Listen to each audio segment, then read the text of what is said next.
আমরা অতীতে দেখেছি ধানের শীষ যতবার দেশ পরিচালনার দায়িত্বে ছিল, ধানের শীষ চেষ্টা করেছে যে এলাকার উন্নয়ন করতে, স্কুল কলেজ রাস্তাঘাট মসজিদ মাদ্রাসা নির্মাণের চেষ্টা করেছে। ধানের শীষ চেষ্টা করেছে কিভাবে নারীদের শিক্ষার ব্যবস্থা করা যায়। ধানের শীষ চেষ্টা করেছে কিভাবে বেকারদের কর্মসংস্থানের ব্যবস্থা করা যায়। প্রিয় ভাই বোনেরা, এই দিনাজপুর অঞ্চলকে সমগ্র বাংলাদেশ জানে কৃষি প্রধান দেশ হিসাবে, কৃষি প্রধান এলাকা হিসাবে, তাই তো নাকি?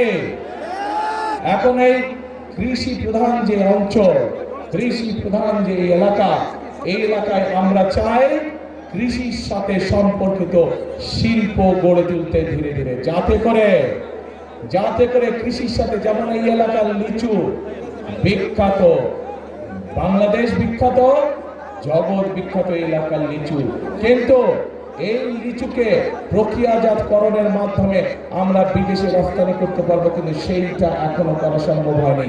কিন্তু 12 তারিখের নির্বাচনে ইনশাআল্লাহ বিএনপি জয়যুক্ত হলে, ধানের শীষ জয়যুক্ত হলে আমরা চাই এই দিনাজপুরের লিচুকে আমরা যাতে বিদেশে পাঠাতে পারি, হিমাগারে ঠিকভাবে রাখতে পারি, সেই পদক্ষেপ আমরা নিতে চাই।